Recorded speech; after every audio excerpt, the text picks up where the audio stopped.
السلام عليكم. اليوم ان شاء الله غتشوفوا معايا طريقه تحضير لاسيغ، طريقه ناجحه. كما تلاحظوا معايا غادي نحتاج جوج المكونات. المكون الاول عصير حامضه، ليمونه حامضه، وثلاثه المعالق ديال السكر الخشن. بالنسبه الليمون الحامض تنعصروه وتنصفيوه، ضروري نصفيوه وتنحيدو منه دوك الطريفات اللي تيكونوا فيه. دابا ناخذ هاد الاناء فاش اللي غنوضعو فوق النار، تنضعو عصير ديال الليمون الحامض، تنضيفو عليه 3 المعالق ديال السكر الخشن.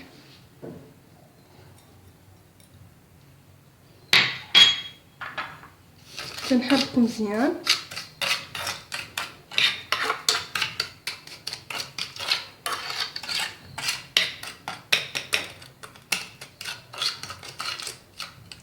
وغنوضعو هاد الخليط هذا فوق النار. النار تكون مهيله.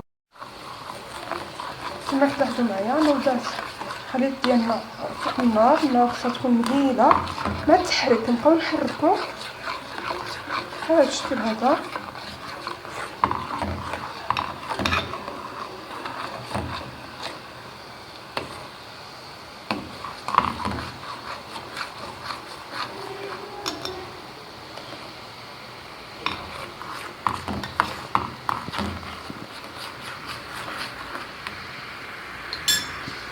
كما تلاحظوا معايا الخليط ديالنا بدا كيتبدل اللون ديالو.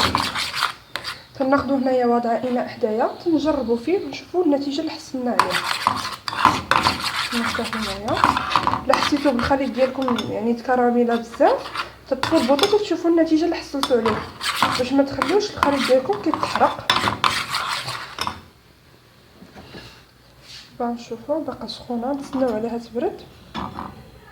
هذه كنت وضعتها قبل. كما تلاحظوا معايا باقي الخليط ديالنا جاري، خصو يجينا ولينا شمعي يعني نلعبوا به في يدينا. هنايا باقي خليط، غنتسناو على هاد النقطه اللي وضعنا دابا.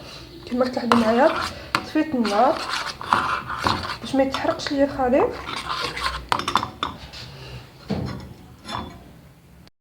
ها هي النقطه بردات لينا، يعني كما تلاحظوا معايا يعني ها هي كيفاش تولي. خصها لاصيغ ديالكم تجيكم بحال هذا الشكل هذا، تلعبوا بها في يديكم وما تتلصقش لكم نهائيا بحال هذا الشكل هذا. كما تلاحظوا معايا ها هو الخليط ديال لاصيغ ديالنا. من بعد ما خليناه حتى برد، دابا غنوريكم يعني ملي تيبرد لينا النتيجه ديالو كيفاش تكون. شويه شاد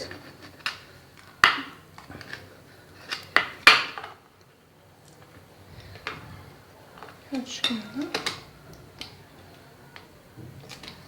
درت فقط جزء بسيط ونخليتها بردات بزاف، يعني من الاحسن يعني ديروها باقا شويه سخونه، واحد شويه يعني ماشي بزاف تجيكم سهله في الهزان. هانتوما خصكم تجيكم بحال هذا الشكل هذا، تخدموها بين يديكم واحد شويه بحال هذا الشكل هذا.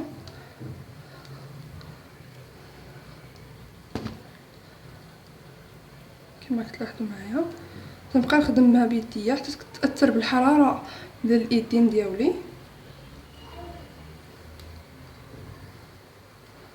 بهذا الشكل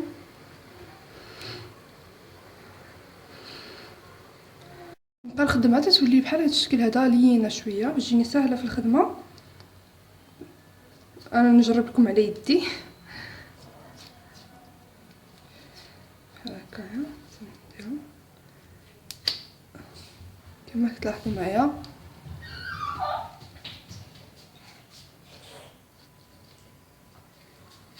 بحال هذا الشكل. كنتمنى هاد الوصفه ديال لاصيغ تنال الاعجاب ديالكم.